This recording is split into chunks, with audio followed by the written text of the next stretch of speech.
Darn it. Welcome, everyone. Can I ask? Oh, hold on one second.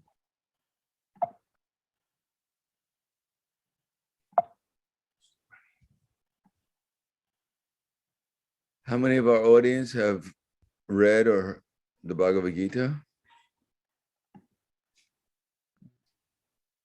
How do we see?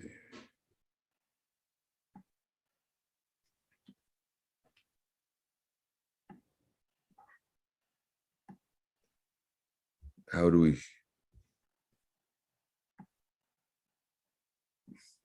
I think most, Maharaj, but not necessarily extensively. Okay, so today we're reading from the Bhagavad-gita, chapter 3, verse number 14. The title of the chapter is called Karma Yoga. I'll read the Sanskrit and then the translation, the purport. Anad bhavati bhutani bharjananana sambhava jagnad bhavati parjanyo jagna karma samudbhava. All living bodies subsist on food grains, which are produced from rains. Rains are produced by performance of yajna, sacrifice, and yajna is born of prescribed duties. This is the explanation given by our spiritual master, A.C. Bhaktivedanta Swami Srila Prabhupada. Srila Baladev Vidyabhushan, a great commentator on the Bhagavad Gita, writes as follows. And there's a long Sanskrit verse, but I think most of us don't know Sanskrit, so I'll just read the translation. Supreme Lord is known as the Yajna Purusha, or the personal beneficiary of all sacrifices, is the master of all the demigods who serve him as the different limbs of the body serve the whole. Demigods like Indra, Chandra, and Varuna are appointed officers who manage material affairs, and the Vedas direct sacrifices to satisfy these demigods so they may be pleased to supply air, light, and water sufficiently to produce food grains. When Lord Krishna is worshipped, the demigods who are different limbs of the Lord are also automatically worshipped. Therefore, there is no separate need to worship the demigods. For this reason, the devotees of the Lord who are in Krishna consciousness offer food to Krishna and then eat, process which nourishes the body spiritually. By such actions, not only the past sinful reactions in the body vanquished, but the body becomes immunized to all contamination of material nature. When there is an epidemic disease, an antiseptic vaccine protects the person from the attack of such an epidemic. Similarly, food offered to Lord Vishnu and then taken by us makes us sufficiently resistant to material affection. And one who is accustomed to this practice is called devotee of the Lord. Therefore, a person in Krishna consciousness who eats only food offered to Krishna can counteract all reactions of past material infections, which are impediments to the progress of self-realization. On the other hand, one who does not do so continues to increase the volume of sinful action. This prepares the next body to resemble hogs and dogs, to suffer the resultant reactions of all sins. The material world is full of contaminations, and one who is immunized by accepting prasad of the Lord, food offered to Vishnu, is saved from the attack, whereas one who does not do so becomes subjected to contamination. Food grains or vegetables are factually edibles. The human being eats different kinds of food grains, vegetables, fruits, etc. And the animals eat the refuse of the food grains and vegetables, grass, plants, etc. Human beings who are accustomed to eating meat and flesh must also depend on the production of vegetation in order to eat the animals. Therefore, ultimately, we have to depend on the production of the field and not on the production of big factories. The field production is due to sufficient rain from the sky. Such rains are controlled by demigods like Indra, sun, moon, etc. And they're all servants of the Lord. The Lord can be satisfied by sacrifices. Therefore, one who cannot perform them will find himself in scarcity. That is the law of nature. Yagya, specifically the Sankirtan Yagya, prescribed for this age, must therefore be performed to save us at least from scarcity of food supply. So the verse again. Anad bhavati bhutani parjanana sambhava yagna parvati jagna bhavati parjanyo jagna karma samudbhavam. All living bodies subsist on food grains which are produced from rains. Rains are produced by performance of yagya, sacrifice, and yagya is born in prescribed duties. Namo Vishnu Padaya Krishna Prasthaya Bhutale Srimate Bhaktivedanta Swami Namane Namaste Saraswatam Deve Gauravani Pacharane Nirvishesha Srinivadi Paskatyade Satarane. Even we may be familiar with the Bhagavad-gita, but some of these conceptions are not very well known, especially in modern society. And sometimes even in societies where these conceptions are known, they're not really accepted, fully accepted. For instance, this idea that there are demigods who are controlling the air, the rain, the light, etc. In most societies, they're accepted as mythology or symbols, rather than actual persons who are controlling these things. But the fact is that with a little intelligence, we can see that this idea that the universe is being controlled is not a superstition. It's actually an observable fact. For instance, in a book called the Brahma Samhita, Lord Brahma, who's known to be the engineer of this universe, he praises the sun. And there he says, it's Chaksha Esha Savitasa Kala Grahanam Rajasamasa Suramurti Shesha Teja Yas Yagaya Brahmati Samrita Kala Chakro Govindam Adi Purusham Tamahang Bhajami. And the reason why he's praising Govinda or Krishna is he says that he's a very powerful person. He's so powerful that he's actually moving the sun in its orbit. And he's supplying through the sun to us unlimited heat and light since time immemorial. Now, in India, sometimes they tie a bull by its nose to a pole. Now, the bull is so strong, it can pull a very heavy weight, weighing many tons. Such a heavy weight, it would take 50 strong men to pull the weight. And the reason why the bull walks around in a circle pulling the weight is that the weight crushes grain. Very economic way of getting flour, especially if you have a bull handy. Now, although the bull is so powerful, it can pull such a heavy weight, still the bull cannot move 1 inch beyond the rope.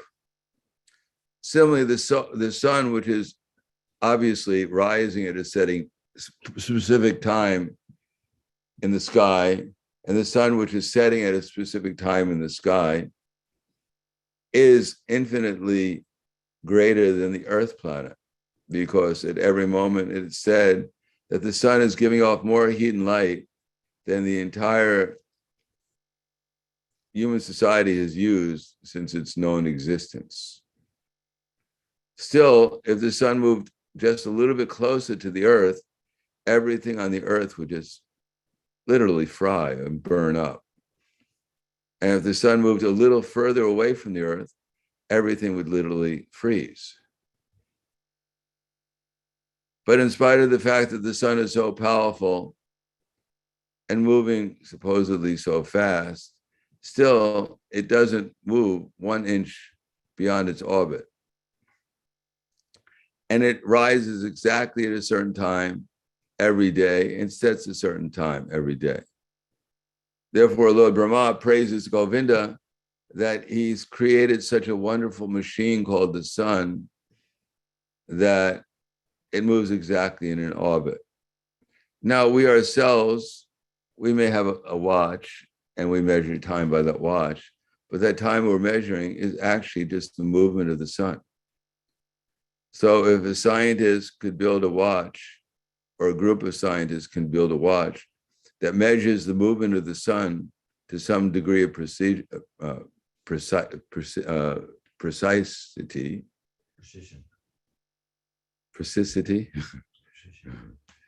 Precision, Maharaj.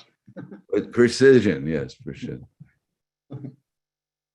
Then the result that, what to speak of the person who's actually created a sun, which is much more precise than any watch or clock that any material scientist can make.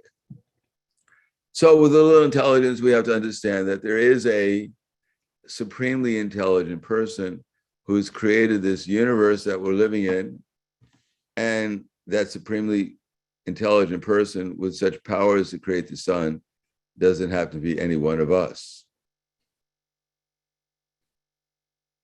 Now, Bhagavad-gita is spoken by that person, and he's told us, for instance, in this universe, he says, Kalos mi bharatarshava, I am time. Now, this is observable. We may not see the sun god, we may not see the moon god or the god of the rain, but we're all experiencing Krishna's presence here in the form of time. Because although, as we're going to Bhagavad Gita, as we're all eternal, that is, we're in a body and our bodies are always changing, but we ourselves, the soul within the body, who are conscious of the body, we actually don't change. Certainly our experience in the material world is changing, because as our body changes grossly, and as our subtle body changes, our mind and our intelligence, therefore our experience in the material world changes accordingly, because now we're perceiving the material world principally through our mind and senses. Now, if we establish the fact that we're eternal, which is the first teaching, we also have to see that we're not really in control of how this body is changing. There was a famous personality whose name was Hiranyakashipu. He wanted to become immortal. Actually, what he wanted to do is rule the entire universe. But logically speaking, if you want to rule the universe, first of all, you have to rule your own body. And one of the symptoms of being in control of your body is that you should be able to stop it from changing. Because the material world is very uncomfortable, since the body keeps on changing and it doesn't get younger every day, in case you haven't noticed. For everyone in the material world, they get older every day. Maybe when you're 5 years old, you like to get older. But when you're 25 years old, you like to get younger. But that's not possible. It's only moving in one direction. So Hiranyakashipu decided he was going to become eternal by somehow or another getting the benedictions of the controllers of the universe so that his body would not grow old and be subjected to death. So he stood on the tip of his toes for 120 years, 120 long years, without eating or sleeping, or, well, maybe he was asleep. Otherwise, how can you stand for 120 years on your toes? But in any case, he wasn't eating. Instead, the ants and the moths and other insects were eating his body. But he was so determined that somehow or another he tolerated it. At the end of the day, a long time, the controller of the universe, the secondary controller of the universe, known as Lord Brahma, he came and offered Hiranyakashipu a benediction, that whatever benediction he wanted. So Hiranyakashipu asked for the benediction that he could be immortal. But Lord Brahma said that that's not possible, because I'm, at least under the direction of Govinda, of Krishna, I'm controlling the universe. but I myself must die. So how can I, if I could give you the benediction of not dying, I'd probably take it for myself first. But I'm going to die. So how can I help you from not dying? Hiranyakashipu asked for 100 other benedictions that he wouldn't be killed by in the day or the night. He wouldn't be killed inside or outside. He wouldn't be killed by any animal or beast. So he took 100 benedictions like that, thinking that that would cover everything and that he wouldn't die. Unfortunately, later on in the story, he developed an acute problem with his stomach. After meeting the Supreme Personality of Godhead, and he actually died in spite of all his benedictions. In other words, if we ourselves want to control the universe, first of all, let us control this body and stop it from growing old and dying. Otherwise, our so-called control of the universe is only imaginary. It's only mental. Okay, it's a little difficult to control this body, stop it from dying, but let's see if we can slow down even one atom in the body. Slow it down a little bit so that we live a little bit longer, at least that atom. We can't even do that. We don't even know where the atoms are. Matter of fact, most of us don't even know what's going on inside the body. We just hear it after eating. We hear it, different noises going on. But exactly what it's saying, we can't interpret it. Therefore, our so-called control of the material world is just an imagination. We're being controlled by time because time is changing everything in the universe. But it just so happens that time is not changing. It's not that we wake up one day and we read the newspaper that time has grown so old that it died, and therefore time has stopped. No, time is changing everything in the universe, but the one thing that's not changing is time. Time has control over every atom in the universe, but time doesn't change no matter what happens in the universe, as we actually don't change either. So time is a spiritual energy of the Supreme Personality of Godhead, something that we're all familiar with.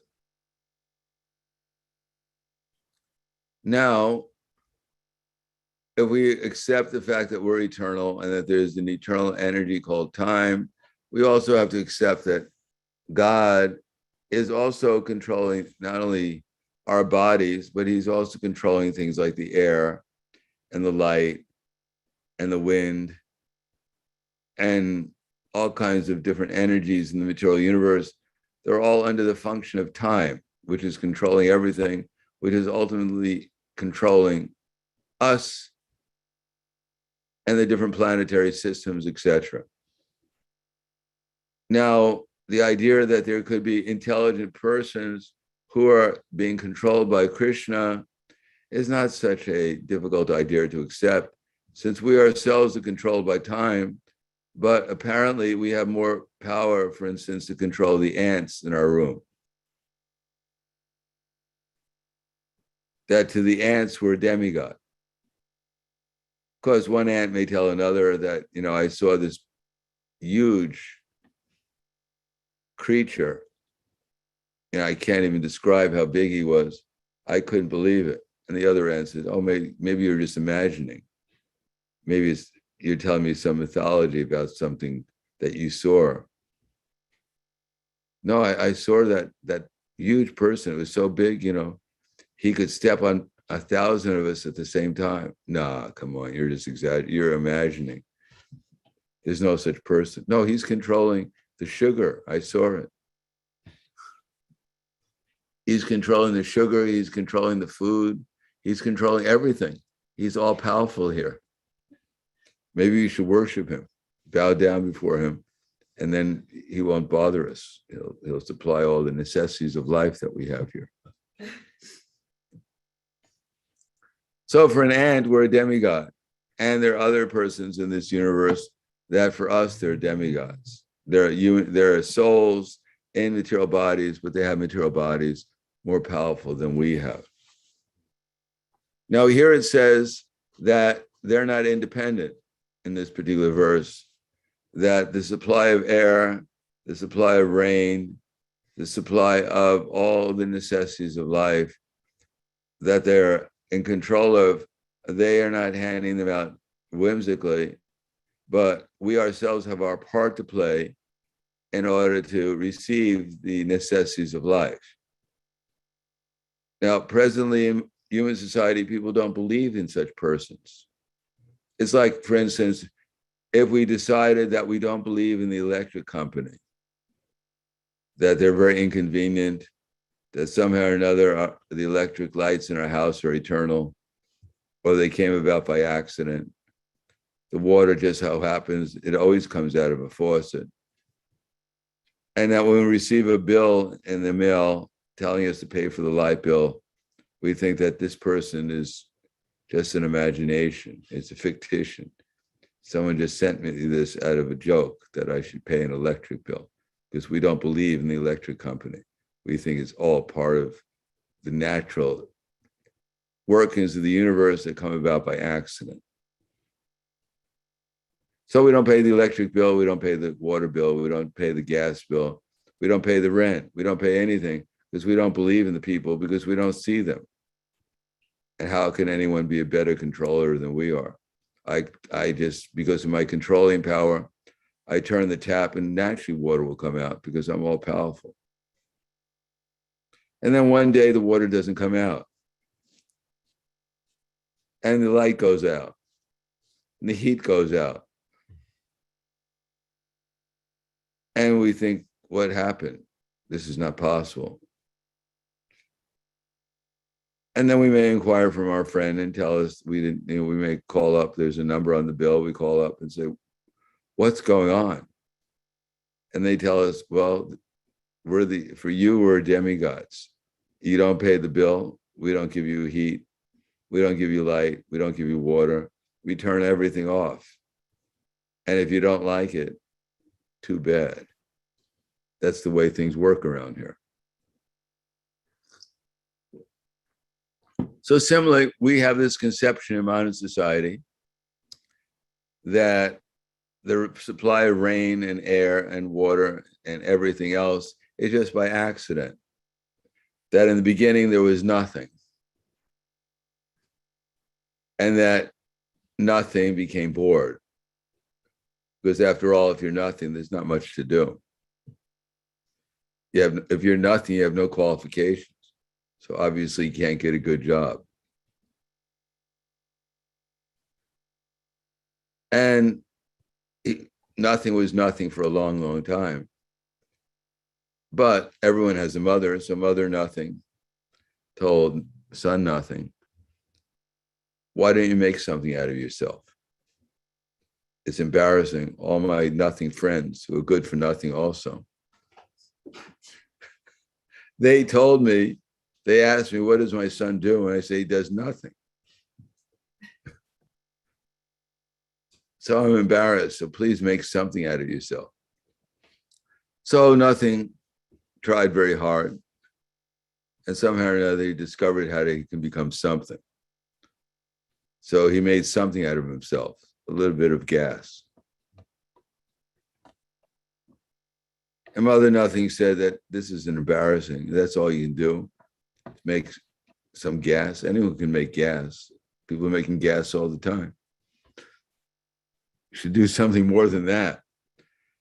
So son, who now was some gas, got very angry and exploded. And he flew all over there for for a long, long time. And then finally, Mother Nothing told him, why don't you settle down? So he settled down and became a small rock. And here we are now. So that's the science we've heard. Then in the beginning was nothing, and nothing evolved into the insects, into the monkeys, and here we are. So according to this philosophy, according to the so-called science, if we want to understand what our origins are, because we should be respectful, even if our origins are quite humble, like we came out of nothing, still we should be a little respectful. So most people have a family album. And if we look into the family album, we turn the pages, and there's grandfather and grandmother and great-great-grandmother and great-grandfather. And of course, we should expect after enough pages that we should find that one of our great-great-great-grandfathers and great-great-grandmothers were monkeys. And there he is, great-great-great-grandfather, Grandfather Harry. One arm on a tree and kind of covered with hair, a big smile on his face. And then there's Grandmother Lucy. And then we turn the pages again and again, and then we come to a sheep. And it happens to be a black sheep. That's the sheep, that's the black sheep in the family that everyone talks about. Everything's beginning to make sense. And then we turn the page, and there it is. There's a mouse, Grandfather Squeaky.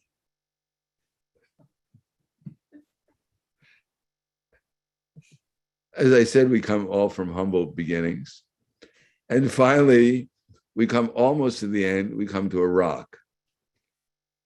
Great-grandfather Rock, the most solid member of our family. Then, of course, we turn the page and there's nothing there.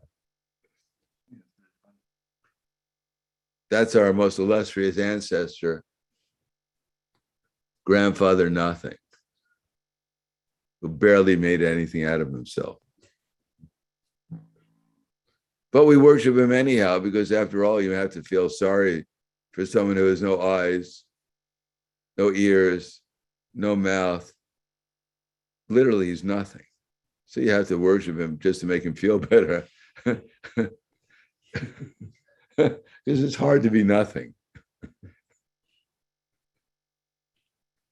So this is more or less what's called science nowadays. Or we call it science fiction. It's a story that's made up. We talk about a God who's controlling everything, that we all had fathers and mothers, and they had fathers and mothers. And we say that the original father and mother was a person, just like we are. Otherwise, how did we become persons? And they say everything came out of nothing. So which is more reasonable?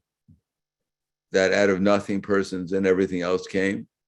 Or from a person, everything else has come, and therefore we're persons, and we have certain qualities and desires, etc., because the original person has certain desires and qualities also. So we have to see which is more reasonable. And that such a powerful person can empower, as he's empowering us with these bodies to do certain things, he can control persons to more or less control the universe in different ways. Now, here the word sacrifice is used, and the question is, what does sacrifice have to do with our relationship to these powerful persons and ultimately with God? So again, I use the example that if you don't pay the electricity bill, they turn it off. So the demigods and Krishna himself has, in every age, as we're living in a certain age right now, has requested a certain amount of payment in order to continue the supply of heat and light and water and air, etc. There's a certain payment called sacrifice. And when we don't perform the sacrifice, then we get into trouble. And the sacrifices in this age, of course, you might have heard, is the chanting of God's name. Hare Krishna, Krishna Krishna, Hare Hare, Hare Rama, Rama Rama, Hare Hare. But that's not the only sacrifice, although it's the principal sacrifice. Because one will not be able to properly chant Hare Krishna or even be inspired to do so if one is engaged in what's called sinful activity. Sinful activity is nothing more than living life outside of the laws of material nature. Just like criminal activity is nothing more than living outside the laws of the state. So sinful activity means that instead of doing what we're supposed to do, we do what we're not supposed to do. Now that's evident in modern society because modern society has, even if it has no idea what its actual spiritual nature is, people in modern society, But they not only don't know that they're spiritual beings and that there's something called spiritual existence and spiritual activities, they don't even know how the material world works. And as a matter of fact, we don't even know how our own bodies are working. We don't know how this body is changing and how at the end of this body, how we get another body as we've gotten this body. So at the end of this body, we don't know what our next body will be. And according to Bhagavad-gita and other Vedic literatures, there are other varieties of bodies besides human bodies that one may take. And that will depend upon our work in this lifetime, which is our next body. Now, those souls like ourselves who have taken lower bodies, that's because they didn't work in harmony with the laws of material nature. And therefore, they, instead of receiving a human body, they got a body that they were able to afford, we could say. That according to their activities, pious or impious, they were rewarded with a material body which was suitable for their consciousness at the time of leaving their body. Now, what's the problem? Why don't people know? Actually, even I could say what we're supposed to do, what we're not supposed to do, but why is that not self-evident? Because human society, even on the most basic level as described here, has become divorced or separated from reality to a large extent, that even common sense has become quite uncommon in this particular age. And the first thing that's uncommon sense is that all living entities subsist on food grains, that the priority in life should be food. Now, of course, everyone eats. What they eat is not necessarily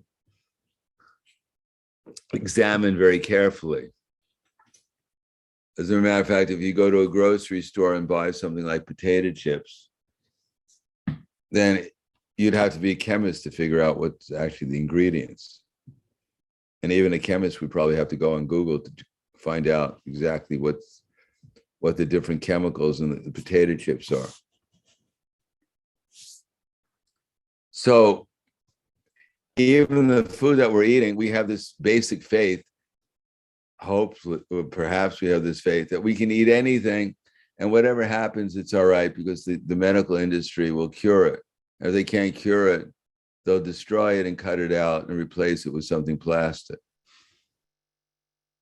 So ultimately, even if everything goes wrong, we get a plastic stomach, we get a plastic heart, we get a plastic liver, plastic brain even.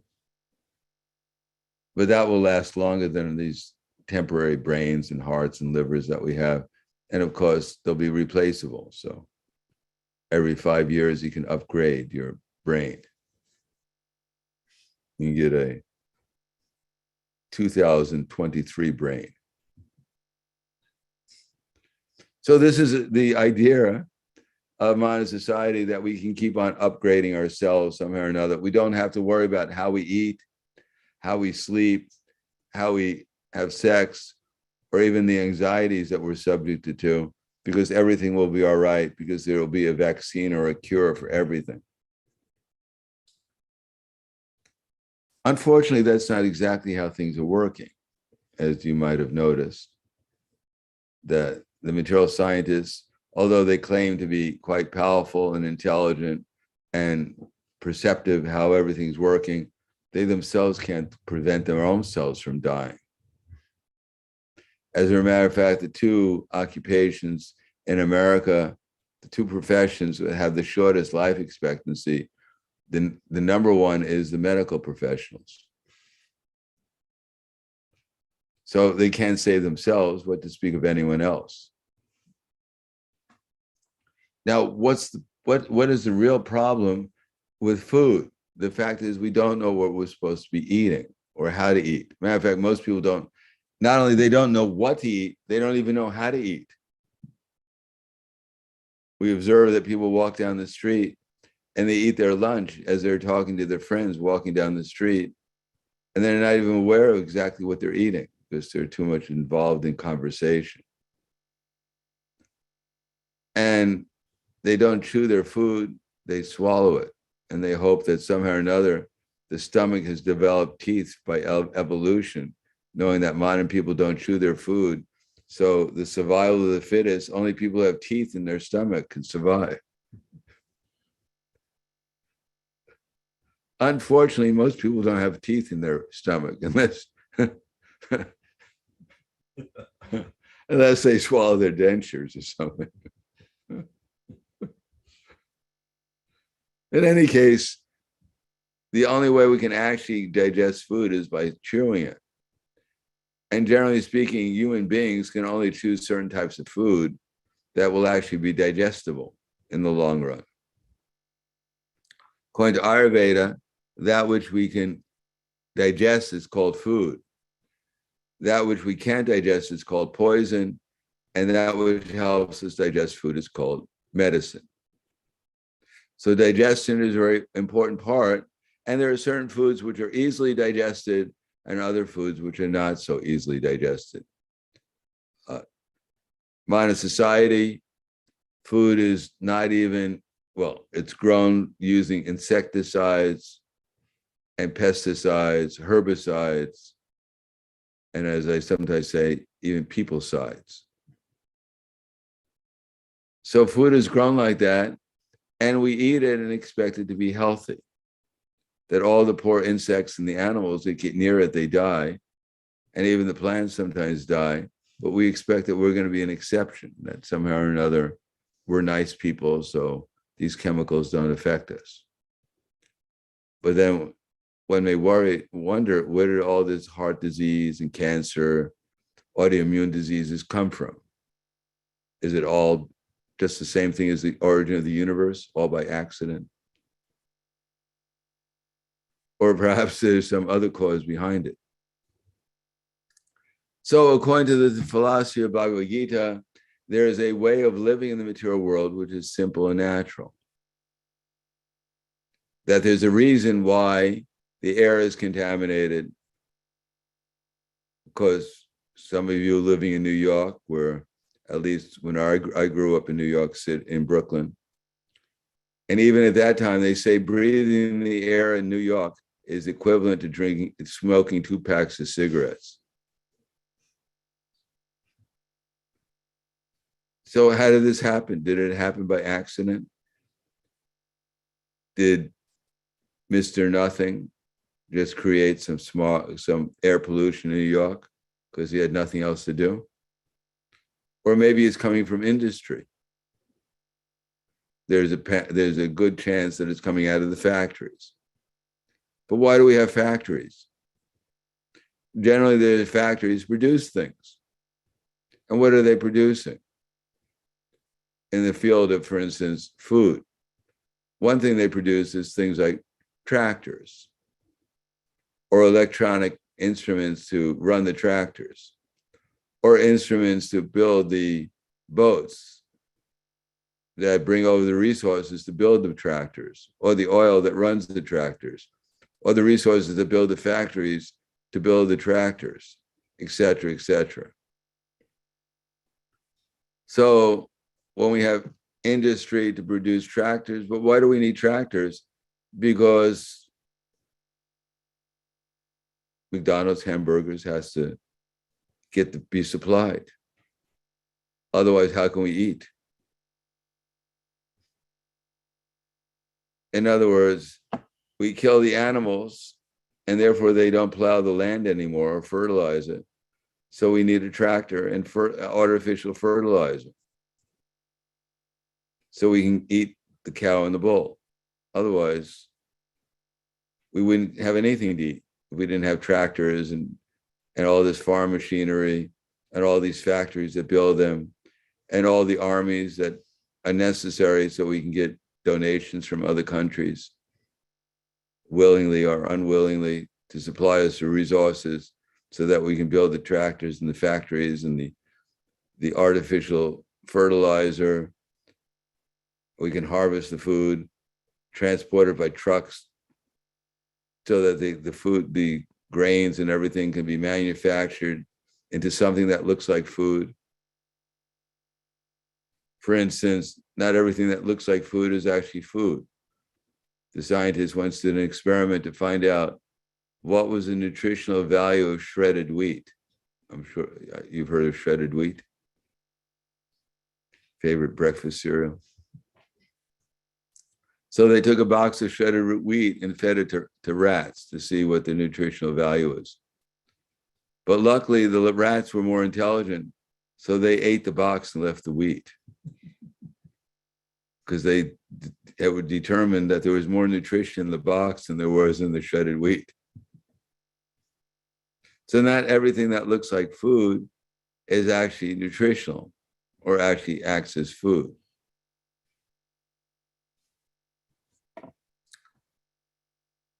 Therefore, in order to get this so-called food, we have all these big factories that are mass producing these canned foods and all kinds of other kinds of foods, fast foods, slow foods, big foods, little foods. And they have to be transported to the supermarkets, and then we need cars and other types of transportation in order to go and buy them. Then we have to go home and try to prepare them, and refrigerators to store them, all so that we can get something to eat. But in the meantime, the factories are producing chemicals that are polluting the air that we're breathing, contaminating the water, degrading the soil, poisoning people's minds. And then we wonder where we have problems, because we're advancing, technology is advancing, the smartphones are getting smarter, and people are getting stupider. So isn't that progress? Soon there won't be any people left, there'll only be smartphones. And they'll be able to communicate with each other, even if there are no people to say anything. And that's progress. No, it's actually not progress. That if we want to have clean air, we want to have clean water, we want to have healthy food, we can't do it at the expense of an artificial society producing artificial food by artificial means. Now, of course, this may come as a shock to most people, but we can see in modern society the current crisis that we're going through, where people are being forced to do things that they may not like to do because under economic pressure, because we're not independently producing our own food. Therefore, we become subservient in every way to the people who are controlling the food supply. And even if they're doing so at the expense of contaminating the water, contaminating the air, contaminating the soil, contaminating our very consciousness, because after all, when you're involved in such an activity, eating what's called more or less unhealthy food, breathing unhealthy air, drinking contaminated water, it's very unsatisfying. And people may question, why is this happening? So in order to distract people, we have modern entertainment, where you don't have to live in this world anymore. You can live in your own imaginary world, or in the imaginary world that is supplied to us by modern sports, by modern entertainment. You don't have to take your frustrations out on your fellow citizens. You can just get a smartphone and kill all these dragons in the dungeon and feel they've actually done humanity some kind of service. You've rid the problems of the dragons in the dungeons, and therefore humanity has made some progress. So the point is that previously people used to live a simple life. And when they lived a simple life, there were no factories. There was no trucks Just like in the beginning of the 1900s, the Ford company manufacturing at that time cars declared that throughout the United States, there's a big pollution problem. That the horses are walking on the roads and they're passing stool and polluting the whole atmosphere. So they came up with a product that would end the horse pollution. It's called the car. And indeed, after over 100 years of using the car, the air pollution problem, the horse pollution problem has diminished. Unfortunately, the car pollution problem and the truck pollution problem is a lot worse than the horse pollution problem. Generally speaking, when two horses collided with each other, there was no big problem. But now when two horse-powered cars collide with each other, there are many people who die every year. 30, 50,000 people in America die not from horse pollution, but from car problems.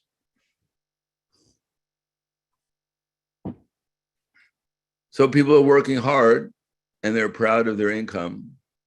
So they can buy their car, they can eat, they can buy their they can buy their food at the store, at the restaurant, et cetera, et cetera. And in the future, they can buy first-class gas masks when the air runs out. As a matter of fact, in many cities of the world, and even in the big cities like New York, you can go online when you check the weather. You can also check the amount of pollution in the air. This wearing of masks is not something new.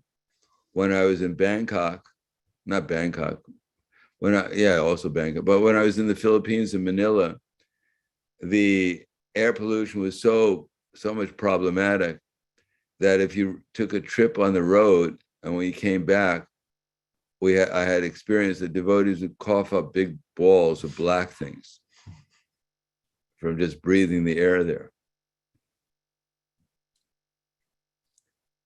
So this idea that we're making progress, I mean, how can we say we're making progress if the air is being polluted, the water is being polluted, the food is polluted, there's so much nonsense going on in terms of entertainment and so-called diversions. And how can we say we're making progress? We're actually becoming more and more foolish because we're creating a world where we ourselves are not even being protected or not even being noted as being anything as being significant enough that the very health of our body is taken seriously. And the few people who make a profit out of all this, they generally buy a house in the country to get away from the whole problems that they're causing.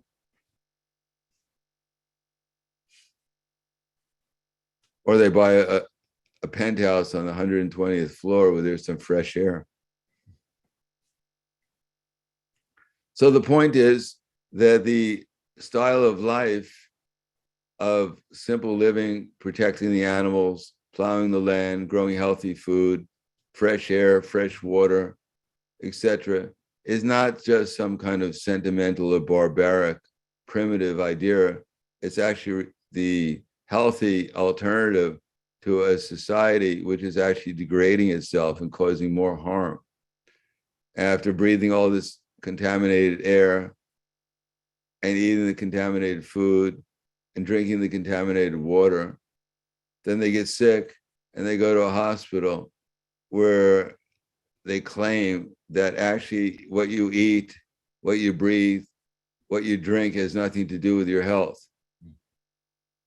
That it's all kind of like some mysterious, unseeable entity that enters into you and makes you sick. Don't worry about what you eat. Don't worry about what you breathe. Don't worry about what you drink. Don't worry about anything.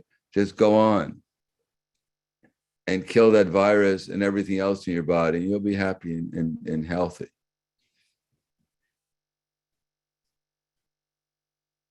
And if you die, it's just by accident. has nothing to do with our medical procedure. It's just coincident that we put some poison in you and you died. It's because it was just a coincidence. And it's just a coincidence that every time we do it to other people, they get the same effect. It's just a coincidence. Don't think about it. Just accept that you're living in the most advanced society that's ever existed, the envy of all those primitive people who used to drink pure water, breathe fresh air, eat healthy food, actually even have nice relationships with their fellow neighbors. This was all very primitive. But now we're very advanced. We can't even see who we're talking to anymore. We don't know if they're smiling or they're growling at us because we can't even see them. We don't even know what fresh water tastes like because it's only in the primitive books that people had it. So the point is, if we don't follow the proper lifestyle, if we concoct our own lifestyle, apart from, as Krishna says, that living entities primarily live on food grains, which are produced from rain, and rain comes from following the laws of nature. If we don't respect the animals, we don't respect each other, we don't respect material nature, and we go on trying to exploit all these things for so-called sense gratification, which is not really gratifying our senses. But if we're living in such an ignorant conception and claim that there's no controller and everything's going on accidentally, then the result is that we have to simply suffer. And the suffering is not something superstitious or sentimental or concocted. The suffering is right before us at every moment. We don't have to worry about climate change because everything we're doing, everything we're experiencing right now in the environment, whether it changed or not, makes any difference already. It's enough contamination that if it changed for the better or the worse, it doesn't, it's changing, but it's not changing for the better. And if we think it's all because of the cows are producing, passing gas, and that's the main thing, it has nothing to do with the factories, it has nothing to do with the technology, it has nothing to do with the chemicals we're producing, it has nothing to do with any of these things. It's the cows passing gas, and we kill off the cows, as they said in Europe. In Europe, they declared that actually the main problem was emissions of CO2, and the main guilty party of emitting CO2 was the cows. They were passing gas all the time. So their solution to all their air pollution problems and all the climate change is to kill off all the cows in Europe. But that won't solve the problem. As we can see, when there was these lockdowns, for instance, in India, the river Jamuna was polluted because all the waste being thrown into it by the factories. And once the factories went on lockdown to stop throwing in the waste into the Jamuna, lo and behold, as if by accident, the river Jamuna became pure again. Of course, that was just a coincidence. It had nothing to do with the factories throwing into the pollution, into the Jamuna. It was just a coincidence that it became polluted in that way. But the real fact is that the river Jamuna became pure once the factories shut down. I'm not saying, nor does the Bhagavad-gita say, that we have to go back to some primitive lifestyle, what we consider primitive, nor is it possible to completely reverse society at the present time. But there has to be some kind of trade-off. If we want to live a healthy life, if we want the other people on this planet to live a healthy life, if we want the animals to be able to live alongside of us without fear of our interference with their lifestyle, then we have to examine what actually are the values of life. Whether if we get healthy food, clean water, fresh air, nice relationship with other people, whether that won't be sufficient to actually make us feel satisfied with material existence. whether we actually need the iPhones and the computers and everything else to tell everyone else how much we're suffering in this world due to our sinful activities. Whether we have to go on Facebook and make a smile because that's the only time of the day we ever smile. Or maybe there's another alternative. But the other alternative, which we don't have time to explain, I'm just giving the one side of the equation, is that because we're spiritual souls and there's a supreme person, when we're actually not diverted or distracted by all the suffering we ourselves are causing ourselves, then we can actually concentrate our minds on that supreme person, and that supreme person and his different associates are full of love and pleasure. And so the love and pleasure we're looking for in modern society through so many different manipulations of the material energy can actually be found in our eternal relationship with that supreme person. So even if we can't change in our lives, our present lifestyle, and even if it makes some sense what I'm talking about, but we can't figure out exactly how to apply it within our lives, still in this age, it's recommended to chant these names. Hare Krishna, Krishna Krishna, Hare Hare, Hare Rama, Rama Rama, Hare Hare. Because they're spiritual names, they're non-different from the Supreme Personality of Godhead. And at least Krishna says, if you chant these names, then he'll give all of us, each one of us, intelligence, how to work in this present circumstances that we find ourselves to actually improve our lives. We may not be able to change society, change the economics of society, but if we get some intelligence, then at least we'll be able to improve our own lives so that even our material lives become more purified, more in harmony with the laws of nature, more in harmony with other people and with the animals and other living entities. And at the same time, we can discover our own spiritual identity apart from this material world, which remains unaffected by the problems that go on, either in our own personal lives or in our environment that we're living in.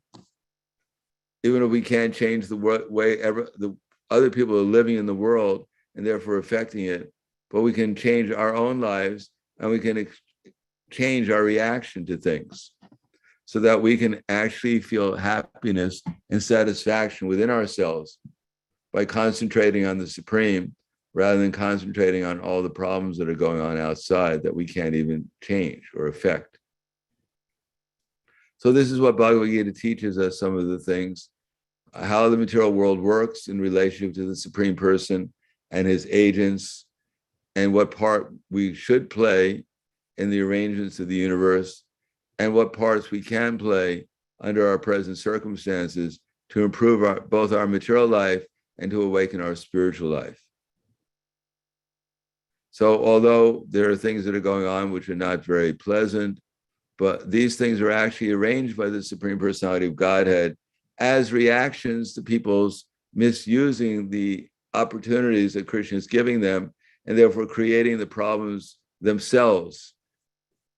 And because of the lack of intelligence, instead of actually solving the problems by the perfect instructions of the Supreme Personality of Godhead, by the misuse of the intelligence that God is giving us, we're trying to solve problems, but instead, in our solutions, we create more problems than we actually solve. Therefore, Bhagavad Gita will give us some light, some direction, so that we can actually start solving our material problems in a way that there are actually solutions, and we can solve our spiritual problem by awakening our spiritual identity and therefore becoming free from all the major problems in the material world permanently, namely birth, death, old age, and disease. So these are opportunities in the Bhagavad Gita, and all of us we can do good for ourselves and do good for others if we take advantage of some of these very important instructions that Krishna is giving us. So thank you. I'll stop there and ask if there's any questions. How much time do we have, Niveda, for questions? Well, it's like Saturday at 6:55 and people are at their computers. So we usually wrap up shortly after this time with it, but I think, there's a little flexibility, Mara. So, we can just take it as you feel comfortable, I think. You don't have any lockdown time. Well said. Okay. Any questions? I have a question.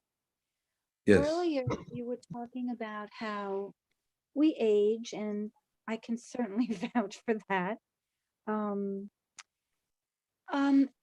Krishna, we have seen Krishna's pictures as a baby. We see generally Krishna as I don't know what age, I guess Krishna's ageless. He's usually around, he goes up to around 16 to 20. Okay. So this is not aging per se, correct? I mean, I know this is sort of a silly question, but isn't it more like Leelas of Krishna, where we see him at different ages? That's right. Because Krishna has different relationships with different people, especially when he comes for his pastimes in this world. Krishna has to apparently age. Otherwise, how could his mother treat him as a small child? There's a certain relationship that he has with his mother and other mothers, such as Mother Jasoda. Mother Jasoda is his primary mother. So unless he appeared as a small baby, the relationship would not be so intimate as mother to child. So Krishna apparently appears as a child and apparently goes up to a certain age. But then after that, he never ages beyond 16 or so. But Krishna's body is not like our body, it's a spiritual body. Well, I should say our external body. We ourselves are a spiritual body, and therefore we also don't age. So even though our body ages, we always feel about the same age, because that's what we are. We're eternally the same age. We never change our age. And Krishna never changes really his age, but he may apparently appear and is, to grow old up to a certain age for his pastimes here in the material world. But also Krishna is changeless. And therefore, when Krishna is a small baby, he can act just like he was when he was a youth. So when he was a small baby, one wicked person came named Putana to kill him, but a huge, powerful demoness. But he was able to kill her even though he was a small little child in a cradle, because Krishna is just as powerful when he's a baby as when he's a 16-year-old boy. I wanted to also thank you for that answer. I wanted to tell you that I found this program tonight and your concepts extremely entertaining, but also a little bit disheartening that we can try to eat the best food or even try to eat organic, but I don't know that organic is really getting away from the problems. Or we can try to go to the country from time to time, but then come back to the city. But we're living in a world where we've caused our own problems. And now, like you said, we're in the name of progress, we're kind of slowly killing ourselves. And some people are quickly killing themselves. And so it gives me further impetus to focus on my spiritual life. And I wanted to thank you for putting things in a certain perspective. Thank you so much. Thank you for coming and listening, because I'm just repeating what my spiritual master has said. But one thing we can do about eating, as I said, we're Krishnarians. We're not just vegetarians. So when we have some even organic food or anything that's offerable to Krishna, when we eat that food, as explained in the verse, then instead of becoming contaminated by it, we actually become purified. What is the main contamination in the material world? It's the desire to control things in the material world, this intense desire to control things for our enjoyment. So for instance, when a carrot appears on our plate, offering us full respect, just lying there, ready to sacrifice itself in order to enter into us and empower us giving us energy to eat more cauliflower and other types of carrots and things so that we can go on dominating the material world. That mentality of that carrot or the cauliflower or whatever else was sacrificing itself for us, that mentality of utilizing it to control and enjoy the material nature is what actually covers our consciousness and bewilders us so that we don't realize what our actual spiritual identity is or how this world is controlled by the Supreme Person. On the other hand, when we offer that food to the Supreme Personality of Godhead with love and devotion, then that love and devotion purifies us so that even our eating process, when it's offered to the Supreme Person, he accepts it, and we eat it as a sacrifice for him, then that mentality actually purifies our consciousness and allows us to realize how God is actually eating the food that we're offering to him, and how that food has become spiritualized, and how that spiritual food is actually bringing us to the platform of liberation, of realizing our spiritual identity. So instead of becoming entangled by our activities, when they're offered to the Supreme Personality of Godhead correctly, under the direction of him and his representatives, then those activities actually purify our consciousness and give us the intelligence how to live in the material world in such a way as that we become in the material world, but not of the material world. I never tire of hearing all this and from different perspectives. So, I know you say, obviously you get it from your spiritual master, but thank you so much. Your manner of presenting is light, but heavy at the same time. And thank you so much. Thank you. Thank you for doing tonight's program. Well, thank you for coming to the night's program. Unless you appreciate it, I'd be, what would I be doing? I'd have to get another service. Well, thank you for this service. Thank you so much. Thank you. Anything else?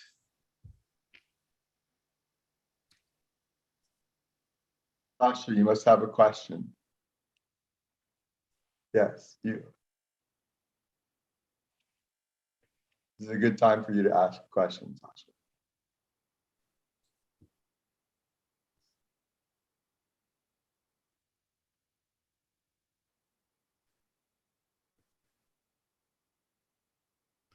Okay, I'm going to hold my breath until someone asks a question.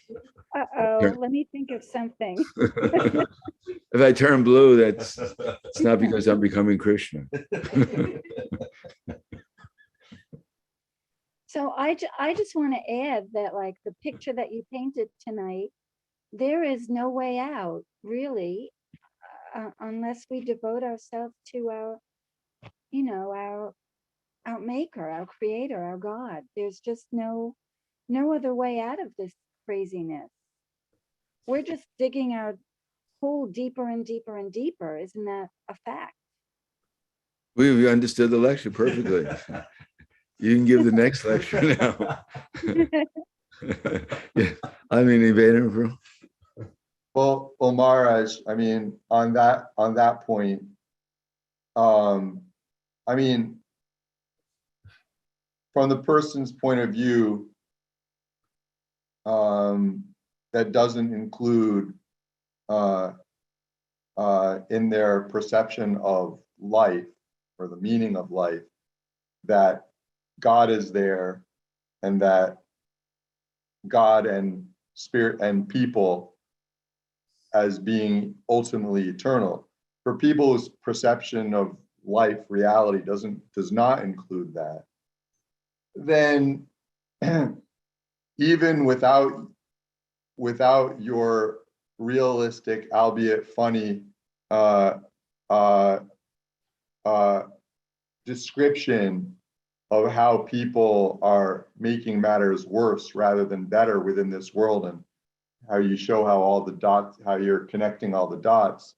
But even without that, for those who don't accept, for those from the perspective of someone who doesn't accept God and how life's eternal for people, for them too, inherently in their perception, even if life were dandy, there's no way out because there's at least death, old age, and then death are for sure going to happen and end things. And then, but what's interesting is then in your description of things, the more that people try to improve life within this world before people die, but the more that they try to improve their lives within this world before they die, you're explaining how they're making it more likely that either they'll die sooner or they'll become, or their life before they die will be of lower quality, or replete with things like sickness. So that's something I was just thinking about, Marge. Yes, even the previous, historically speaking, even the greatest demons previously, who were the most materialistic, they understood how the material nature works much better than we did. And that even the most advanced personalities who didn't accept God as, their authority, still they didn't pollute the air, they didn't pollute the water, they didn't pollute the food, more or less. Even they had enough intelligence that they didn't destroy their own existence. But modern societies, because of the age that we're living in, and because of the lack of actual proper knowledge, Vedic knowledge being distributed, that even the most simple basic things, like, as I said, that are necessary for a happy life, like pure water, pure food, pure air, pure relationships with others, happy, loving relationships, have been taken as something which is secondary to the newest technological advancement.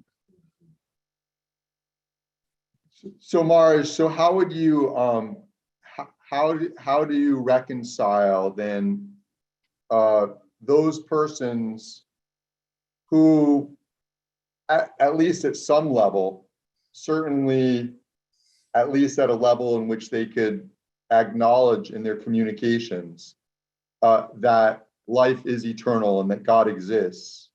How is it that for a large group of persons who are in that category, a large percentage of that group that at least nominally or theoretically or verbally accepts God and life as being eternal, that they are happy with and contributing to this system within, that we see within the material world, in which there's the rat race, and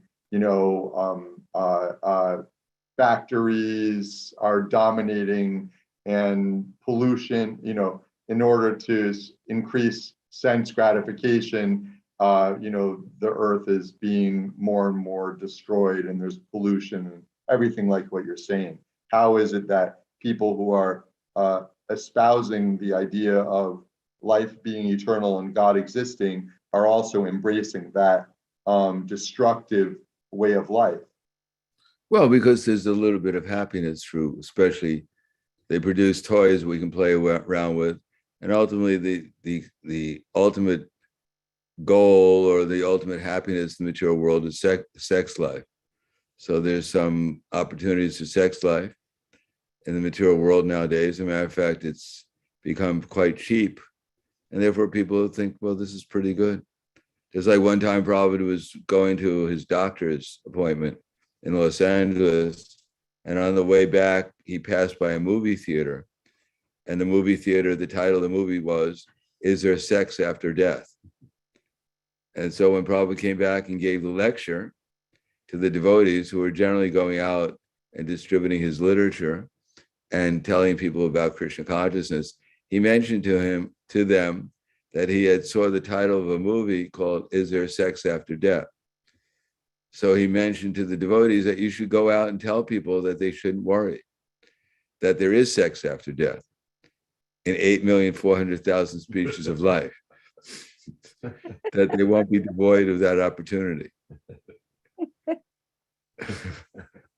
So that happiness in the material world has attracted everyone since time immemorial in all the different, lower and higher species of life to remain here, which is basically an imitation of Krishna's activities in the spiritual world.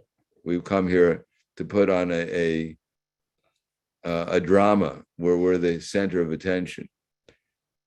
And in spite of all the problems and all the difficulties we face, as long as somehow or another my false ego is satisfied that I'm the center of attention and that I'm the center of the drama that's going on, especially, either we're Romeo or we're Juliet or we're Tarzan or we're Jane or we're Mickey Mouse or we're Minnie Mouse, that as long as that goes on, we feel kind of pleased about the whole thing.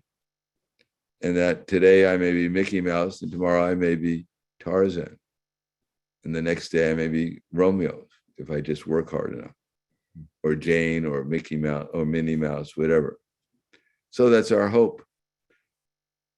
Somehow or another create a kingdom here where we're God, where we're the king, or where we reign and we enjoy our kingdom. Maharaj, I hope you come back soon. You're, like I said, you're so profound and so entertaining at the same time. And also, Atma, I never told you this, but your commitment to this program week in and week out. I never told you and your wife how amazing it is that you've committed so many years to offer Krishna consciousness in this way to people, newcomers and old timers as well. And thank you for your service also, Atma. Thank you. Atma and Subi, thank you so much. Jai, Atma and Susie ki jai. Hare Krishna. Thank you very much. But of course, just getting the mercy from great devotees like Prahladananda Maharaj and, taking it in just as you are. But Hare Krishna. Hare Krishna. So I think we can stop here and we look forward to seeing you all again. Thank you, Maharaj. We usually wrap with kirtan. Maybe a shorter one than would be okay, Maharaj. Yeah, why don't you lead the kirtan? Okay. If I have, okay. So again, it's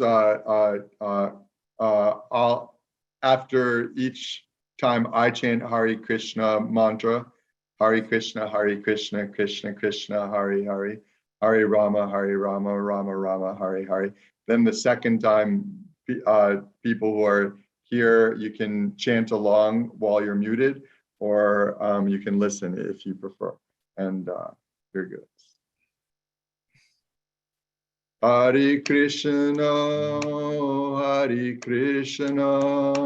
Krishna Krishna, Hare Hare, Hare Rama, Rama Rama, Hare Hare, Hare Krishna, Hare Krishna, Krishna Krishna, Hare Hare, Hare Rama,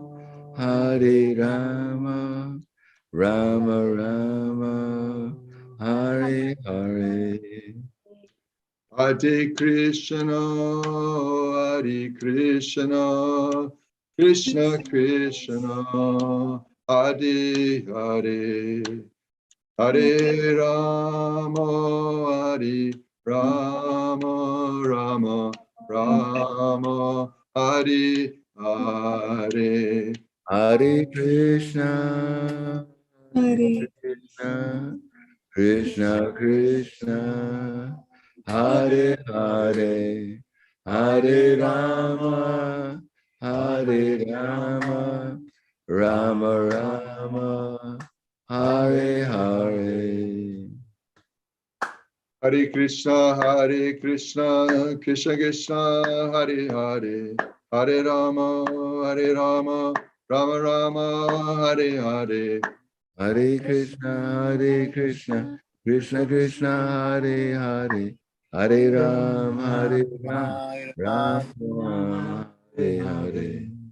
Hare Krishna, Krishna Krishna, Hare Hare, Hare Rama, Rama Rama, Hare Hare.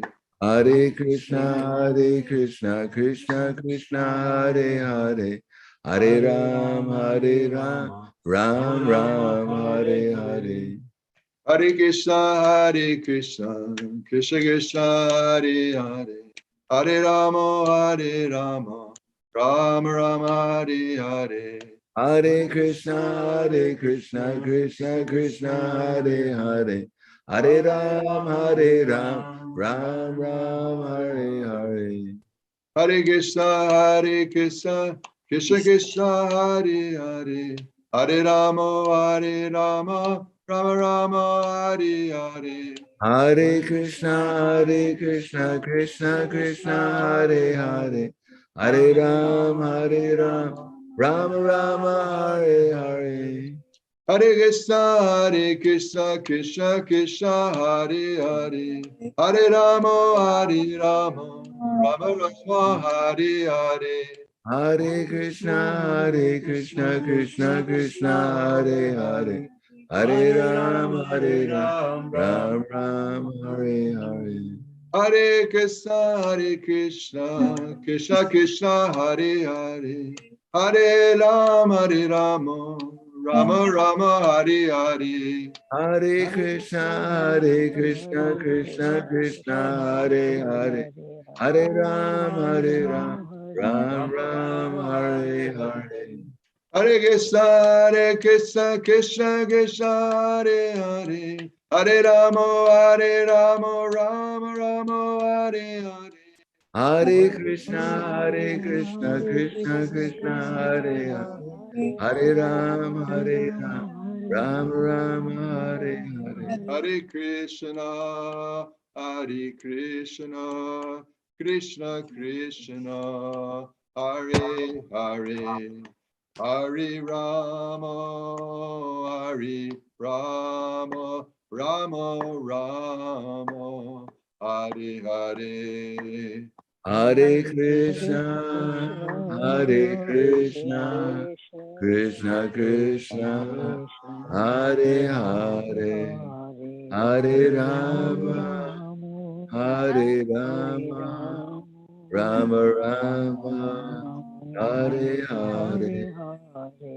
Jaya Prabhupada, Jaya Prabhupada, Jaya Prabhupada, Jaya Prabhupada. Jaya Prabhupada, Jaya Prabhupada, Jaya Prabhupada, Jaya Prabhupada. Shri Prabhupada ki. Jai Gaur Premanandi. His Holiness Prahladananda Swami ki. Jai. Shri Govinda ki. Jai. Haribol. Haribol. If the devotees like to join me in expressing appreciation to Prahladananda Maharaj for kindly joining us this evening and leading us in the discussion, you can do so now, and you can unmute if you're not already. His Holiness Prahladananda Swami ki jai. Jai. Haribol.